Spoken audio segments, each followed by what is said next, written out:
नीतीश के 85 MLA, 85 MLA, 12 सांसद बड़ा खेल करने को तैयार हैं। आप जरा गौर कीजिए ध्यान से, मैं जो बोलने जा रहा हूं बड़ी ध्यान से समझिएगा।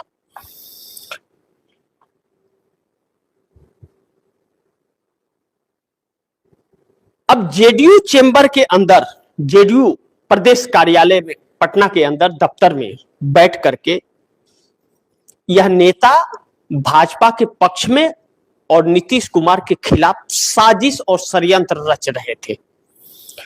3 महासचिव स्तर के नेता यह काम कर रहे थे जो नीतीश के पार्टी को मजबूत करें और नीतीश के साथ हैं, उन्हें नीतीश से दूर करने को और पार्टी को कमजोर करके भारतीय जनता पार्टी के साथ रहने के लिए मजबूर बनाया जा रहा था। वह चोरी पकड़ ली गई और वह लोग पकड़ लिए गए। अब महासचिव स्तर के लोग हैं, दफ्तर में बैठ करके काम में यह सब कुछ करते थे। आरसीपी सिंह को भी इन्हीं के षड्यंत्रों के जरिए निकाल दिया गया था और अब यह कहा जा रहा है कि आरसीपी सिंह अगर रहे होते जेडीयू में तो आज नरेंद्र मोदी प्रधानमंत्री नहीं रहते, नीतीश कुमार इंडिया में वापस चले गए होते। यह बात अब खुल करके आने लगी है। अब इस वक्त नीतीश कुमार की पार्टी के 2 चेहरे, जो संजय झा राष्ट्रीय कार्यकारी अध्यक्ष हैं और लल्लन सिंह जो कैबिनेट मंत्री नरेंद्र मोदी सरकार में है, जो नरेंद्र मोदी के गोद में रह रहे थे, वह भी अब नीतीश की भाषा बोलने लगे हैं। चाहे मजबूरी हो या डूबती नाव देखकर पाला बदलने की बात हो। अब इससे यह लगता है कि नीतीश के इरादे वह लोग समझ गए हैं कि नीतीश कब क्या करने वाले हैं या कोई जानता नहीं है, यानी कि कुछ बड़ा खेल करने की तैयारी चल रही है। ऐसे में अब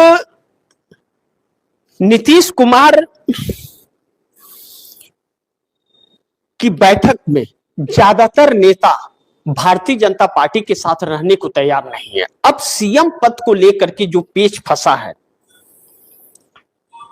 ऐसा बिल्कुल मत सोचिएगा आप दर्शक कि नीतीश की आंखें खुल गई हैं और नीतीश कुमार बिहार और देश को बचाने के लिए नरेंद्र मोदी का साथ छोड़ने जा रहे हैं। ऐसा बिल्कुल भ्रम मत पालिएगा, ऐसा कुछ भी नहीं है।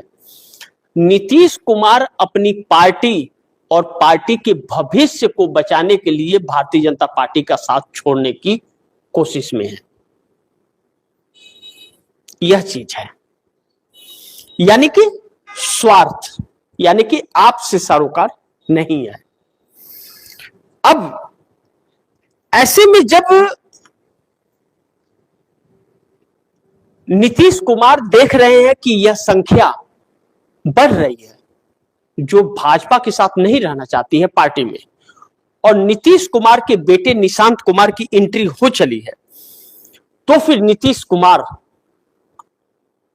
30 के बाद इस देश की राजनीति में नहीं रहेंगे।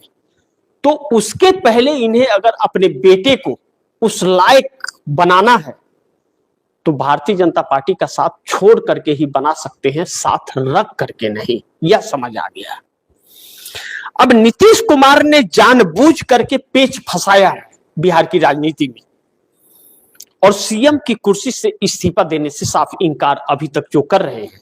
यही वजह है कि या तो भाजपा सीएम बनाए तो बिहार के किसी नेता को बनाए और पावर पूरी तरह से सरकार का नीतीश कुमार की जेडीयू के हाथ में होगा,